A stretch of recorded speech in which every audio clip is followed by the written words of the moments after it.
Is now officially the 2024 offseason. What's going on, Washington Commanders Nation? It's your guy, Rio Robinson, back with the latest and greatest on the Rambling with Rio YouTube channel, where we ramble about the Washington Commanders. And it is the day after the Super Bowl. Congratulations to Pat Mahomes and the Kansas City Chiefs. But 2023 is now in the rear view, and we're looking forward to 2024. And it is officially draft season, like for real, for real. I know it all started in Mobile at the Senior Bowl, and the Shrine Bowl already passed, but once the Super Bowl is played, all attention diverts immediately to the NFL draft. And I know the new league year starts in March. I know free agency starts in the middle of March as well, but let's call a spade a spade.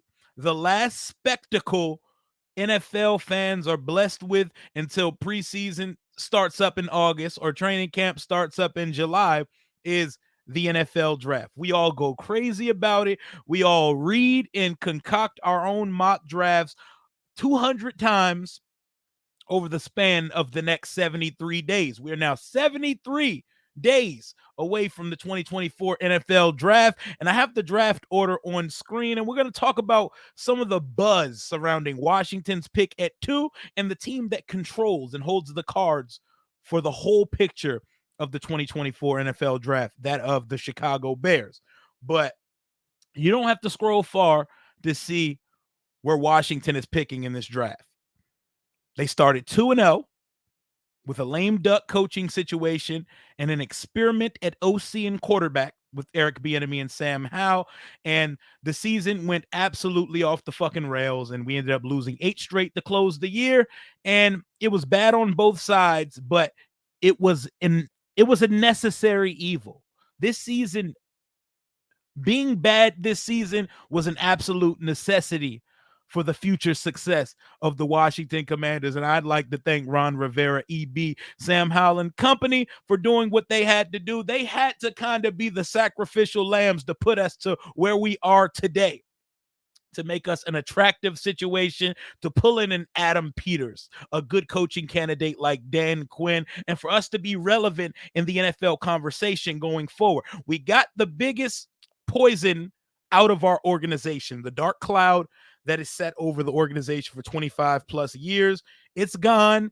Our karma gets a reset, and Washington is on to newer and better things. But when I look at the Super Bowl last night, and I look at where Washington's picking in the draft, there is with 100% certainty that the only thing that really matters here is Washington finally going to hit on a franchise quarterback.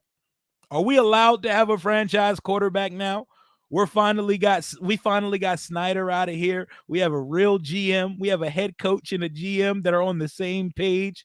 We have money to spend. We got hella draft picks, 5 in the top 100, 6 in the top 107, 9 total. It's a new day. It's a new day in DC. So yes, I do have an open mind for all possibilities and all outcomes when it comes to the constructing of a winner, of an animal, of a beast here in DC.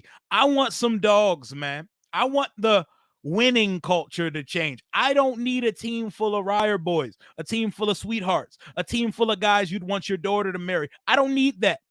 I'm sorry, bruh. I need some mentally ill players on the roster. I need some guys who make questionable decisions, but they go crazy on Sundays. I need some guys with some screws loose on this roster. I want us to go into the future with the best 53 football players possible. Blue chip talent. If they're not convicts, they're not on their way to jail with a pending investigation, bring them here to DC. But let's talk about Washington's options at number 2. The current draft buzz we have going on right now is that it's going to require a historic haul for the Chicago Bears to come off of pick 1. They came off of pick 1 last year with a nice haul from the Carolina Panthers, who jumped up from 9-1 with Chicago. Chicago isn't looking necessarily to move back from 1 in multiple years. So it's looking like, according to the consensus of national and local media in Chicago, that they're taking Caleb Williams with the number 1 pick. And when you hear these lofty player comps, such as Mahomes and Aaron Rodgers for a guy like Caleb Williams, can you really, as a Chicago Bears organization, pass up that type of talent again? I know it was a different crew with Ryan Pace and Matt Nagy over there, but y'all passed on the dude we're watching collect Super Bowl rings like the Infinity Stones right now for a guy named Mitchell Trubisky, who is fighting to remain an NFL backup in this league. Y'all said no to Deshaun Watson. Probably a good call because it turns out he's a little nasty boy. But you passed on the one, the chosen one, the one of all ones, Patrick Mahomes, for Mitchell Trubisky. I'm trying to put the mid every time you say it because it needs emphasis, because that's what he is, and that's what he put on tape in college, and they chose that over Patrick Mahomes because he played for the Big 12. He played for Texas Tech and a Cliff Kingsbury coach team that never really went over 500 in college, yada, yada, yada. You see the same type of things being thrown at USC prospect Caleb Williams. You see all the personality and character demolition people are doing. You see the Merrill Hodges of the world trying to come out, oh, there's nothing special about Caleb Williams. Yeah, because the whole world sees something special in him, but Merrill Hodges, look at me, King Contrarian. I don't see anything special about Caleb Williams. Everybody else in the world sees it, though. But don't pass up a short thing. There's no such thing as a short thing in the draft, but when you see special, you have to attack it and you have to build around it. I don't like the construction of Chicago for a quarterback because I know Eberflus and them are not going to last long in Chicago.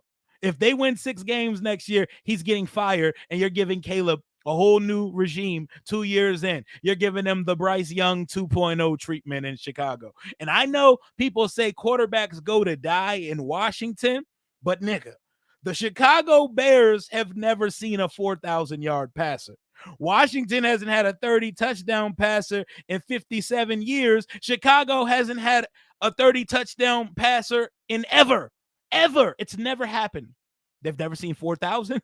They've never seen 30. So that is the true purgatory for quarterback. That is the one destination no one has ever succeeded as a quarterback. The best quarterback, if we keep it in a buck in the modern age of football, Chicago has seen is Jay Cutler, and he didn't live up to what he could be or the potential, and his love for the game lacked, and Jay Cutler wasn't with the shits. But that's not an ideal destination, and I could see why the camp of Caleb Williams would have doubts, would have their eyebrows raised, and would be considering sending Caleb to DC, somewhere he's comfortable with and somewhere with a GM and a head coach who have a full timeline of contract to live out.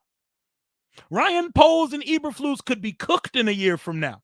They could be absolutely cooked, and then you're bringing in a GM and a head coach to precede them that now has to say, okay, now we have to build it around this quarterback that we didn't choose. I don't want to see my guy in that situation, but unfortunately, I think the reality in all of this is Chicago is going to draft Caleb Williams, point blank, period. I don't care if Caleb comes to the interview and pulls the Step Brothers and acts a goddamn fool and says, I don't want to play for your organization. I'd say, tough luck, nigga. Pack your bags for the Windy City. We'll find you a nice skyline penthouse in downtown Chicago overlooking the entire city, and you'll be all right. Paint your nails orange and blue because you are a goddamn Chicago Bear. So that brings us to Washington at pick 2. I think we will do our due diligence at vetting what the actual cost will be to move up for number 1, if there's a possibility at all. Chicago may just say, throw out a crazy ass compensation package just to deter teams from attempting to make that trade. But all signs are pointing to it's not available. But I think Washington will at least shoot their shot during Combine week. You know the NFL Combine. You know all the chatty patties of NFL front offices are walking around, meeting at St. Elmo's, parlaying around at NFL spring break, otherwise known as the scouting combine. You know, a lot of conversations are going to be had because that's where deals are closed, that's where contracts are negotiated, and that's where trades are discussed. So if it's going to happen, we're going to start hearing some shit the sooner we get to the draft. And they keep playing the posturing Olympics back and forth. Chicago wants a historic haul. Washington doesn't want to play a historic haul. Washington. Everybody's making the correlation to Caleb Williams being from Washington, D.C., proud of Gonzaga High School, and the fact that Cliff Kingsbury's here and senior offensive analyst at USC this year. And he's coached guys like Kyler, Baker, and he's coached the current GOAT, Patrick Mahomes. I look at Caleb. So we can close this Caleb conversation, and I'm going to stop pipe dreaming until I have a reason to talk about it again. They give me some type of inclination that Washington may be getting back into the Caleb Williams conversation. But the reason I say you go try to shoot your shot for that guy is because all the elite quarterbacks in the NFL currently reside in the American Football Conference. In the AFC, look, they got Herbert over there, Mahomes, Allen, Lamar, Tua, Burrow, Stroud, all the ascending superstar upper echelon quarterbacks in this league all reside in the opposite conference. So you're telling me the guy that's comp to Mahomes and Rodgers, you don't want to put that on your roster? You don't want to do all due diligence to see if you can get that on your team? Because if he hits, he's the only one like that in the entire conference. He'd be the only elite guy over here. There are no elite quarterbacks in the NFC right now. Dak, Jalen Hurts, Kyler Murray, Brock Purdy, Kirk Cousins, pending, because we don't know if Kirk's going to be in the NFC next year. He may be leaving to Pittsburgh or something in the offseason. But I'm looking at a conference where if you get an elite young quarterback who gets right to the shits like Stroud did, he will be peerless in the NFC. He will be a unicorn over here. There's nothing like him right now in the conference. And I think Washington is in one of the better situations for one of these young guys. I'm looking at the Chicago Bears division. Jordan Love and them, they're going to be nasty. They're young, and they ain't going nowhere. The Detroit Lions, it's fuck Ben Johnson until the end of time, but the Detroit Lions aren't going anywhere. That's two ascending teams. If the Vikings get Kirk back, they're a problem in that division as well. So the Chicago Bears have a long route to climb there in that division. I look at the NFC East and I see fraudulent. I see fraudulent sitting at the top of the division.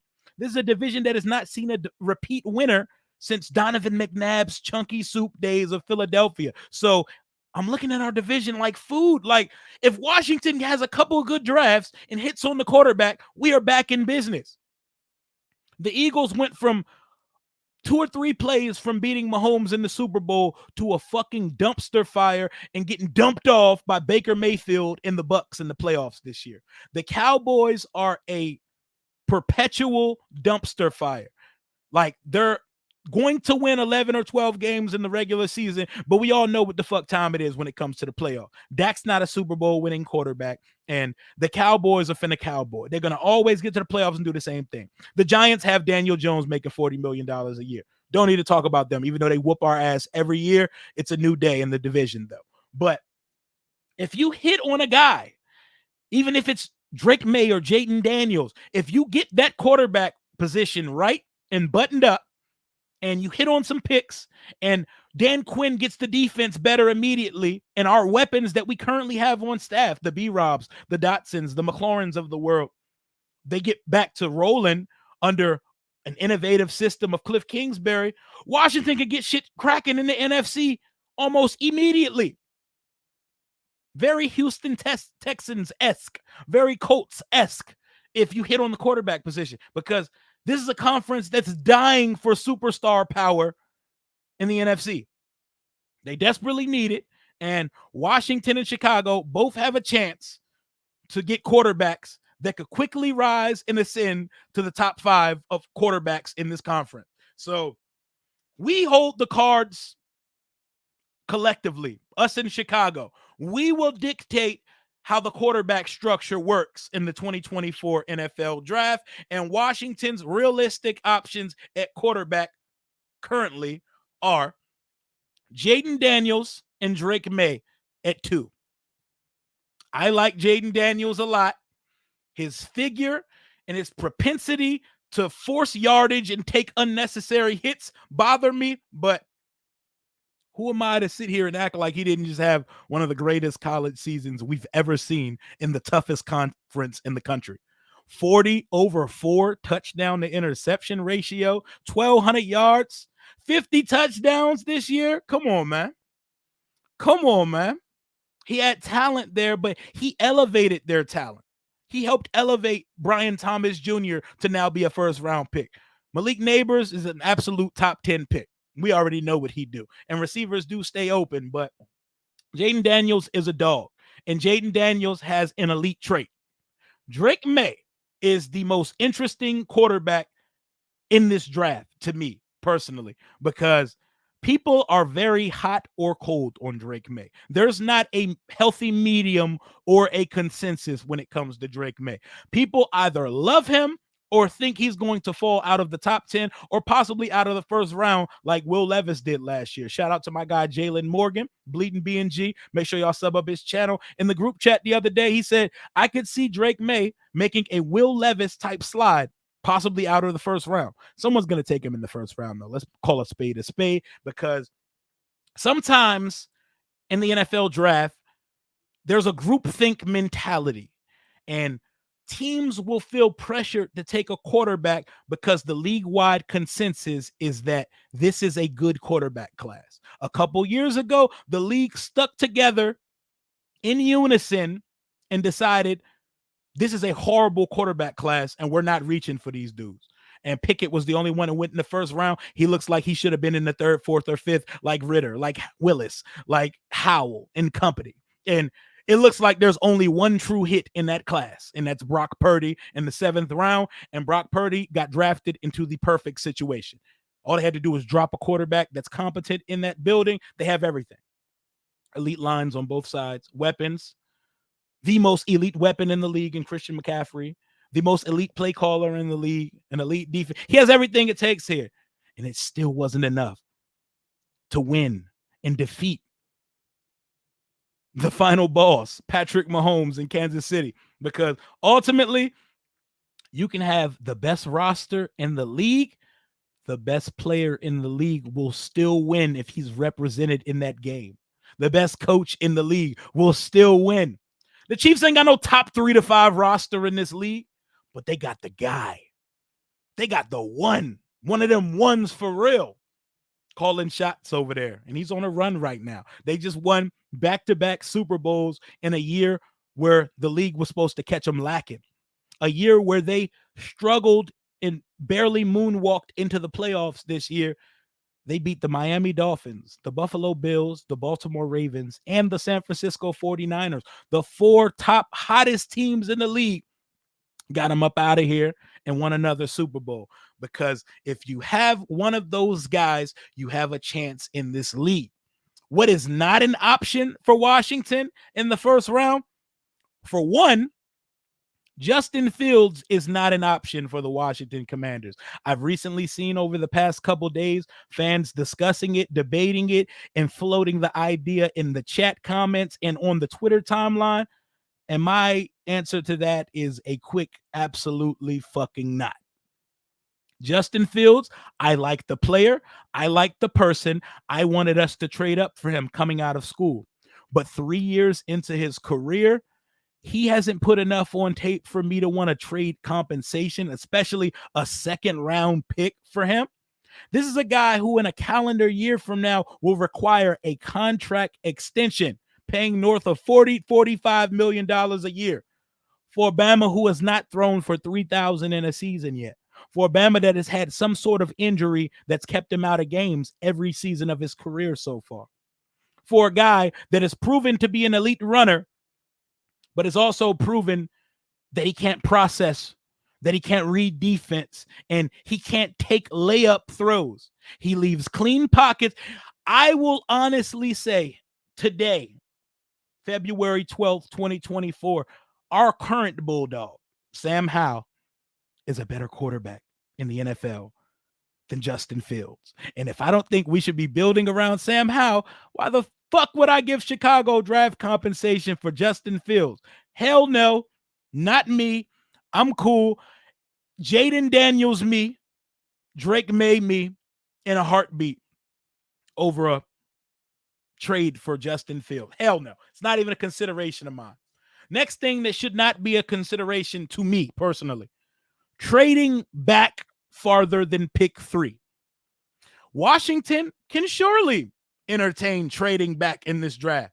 But if they do, they better not go farther than 3. Maybe New England wants to come up for Drake May. Sure, give us some compensation and let us take the guy we had next on our board anyway, which is Jaden Daniels. That's the farthest we're moving back. Any trade back that is farther than 3, hell no. We need a quarterback. Going into this draft, we want players. We have a grocery list. We have things in boxes we need to check for personnel purposes. But the number one takeaway is we need to leave night 1 and nights 1, 2, and 3 of the 2024 NFL draft with a goddamn quarterback. A sexy pick at the quarterback position. I don't want us in no damn Bo Nix, J.J. McCarthy, Michael Penix Jr. territory. Hell no. Hell no. That's a no-go for me. So the farthest Washington can trade back, in my eyes, in my closed-minded top 3 quarterback or bust mind, New England is the only team I'd consider trading back with. So take Fields off the table. Take trading back past number 3 off the table. We should not be drafting any other position here at number 2. Love Marvin Harrison Jr. Absolutely not. Who's throwing him the football? What are we going to do? Take McCarthy or somebody at the end of the first? We're going to trade back into the first? Trade for Michael Penix or Bo Nix grandfather ass? No. I need them to pick one of the younger, more talented guys.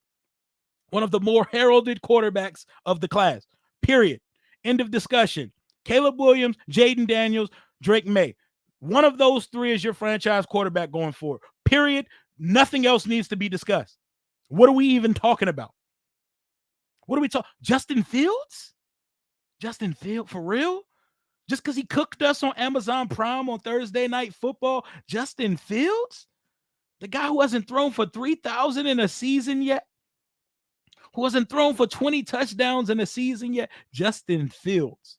And why I think if his accuracy improved, he would go crazy in a Cliff Kingsbury air raid offense that is very run heavy and run influence.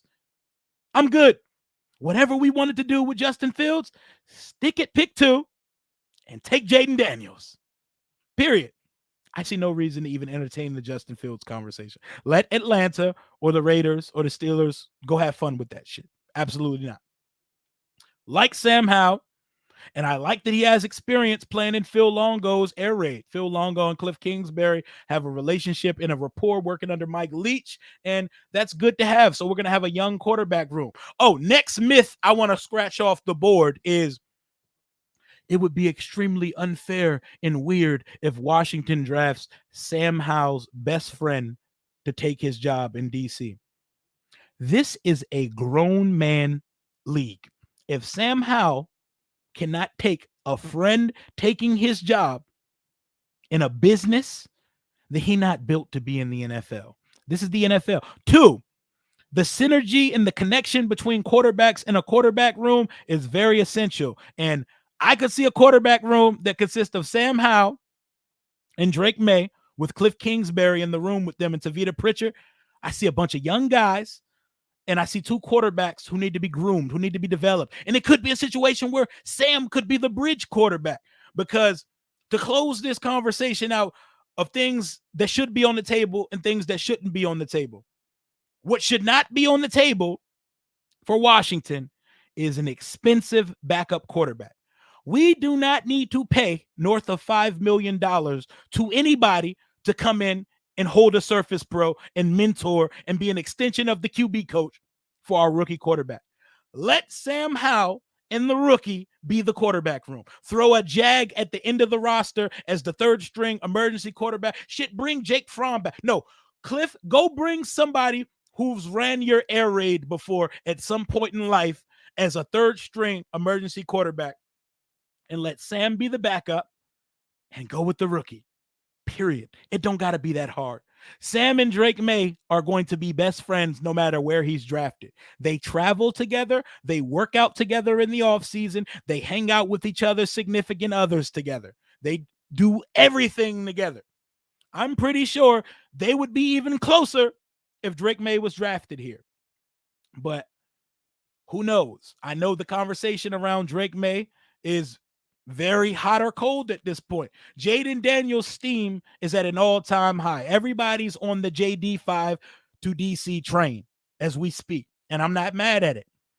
Stop looking at RG3 as a reason why you wouldn't want Jaden Daniels, because they're not the same. Jaden Daniels has natural lateral agility. Like when he runs the ball, he runs with a skill. Like he picks his running lanes very meticulously. He has a plan and he has good peripheral vision as he's navigating and running 60, 70, 80-yard runs. RG3 had sprinter straight line speed. He ran like a blind chicken. Like it was just bat out of hell, no direction, just look at me go type shit. Jaden Daniels throws with better touch. Jaden Daniels layers the football. Jaden Daniels' main red flags as a football player is he takes too many unnecessary hits, and he has not shown the propensity to consistently throw the ball across the middle of the field. And the middle of the field, intermediate, is where you heavily attack in an air raid offense. So, but that's something that can be coached up.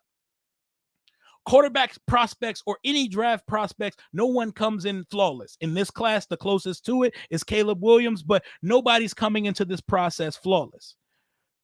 Drake May, Jaden Daniels, we need to do all the due diligence on these guys. We got to see how they interview. There should be no clear-cut, decisive leader in the clubhouse between those two right now. We need to get those guys in the building for team visits, for top 25 visits. We need to interview them extensively, lengthy, nice meaty interviews at the combine, no pause included. But we have a big decision to make at that quarterback position at number 2. And while unreal expectations are Caleb Williams in Washington moving up for number 1, we're looking at a reality that includes Jaden Daniels or Drake May. So you can queue up the 500 days of summer expectations versus reality screen. Expectations are high, but our reality is we could get a guy here with all the potential and all the talent in the world, young, ready to go. And I think we're in one of the better situations in setups for any of the young quarterbacks to be thrown into in the 2024 NFL draft. Lots of draft conversation to come over these next couple months. I'm going to be giving you daily content Monday through Friday through the entire off season, bro. Gotta feed the streets. It's time to go. Later on the channel this week, I'll be joined by my guy, Adam Aniba of the Burgundy and Gold Report. We're going to be breaking down some non-sexier but essential position needs for Washington in the draft. We're talking linebackers. We're talking offensive linemen in the 2nd through 5th round. So mid-round gems at the positions of need for Washington going forward. Lots of content. And we're doing a mock draft stream Tuesday night. Me and Josh Taylor, JTFB, my boys coming on the channel. Y'all can get in the chat.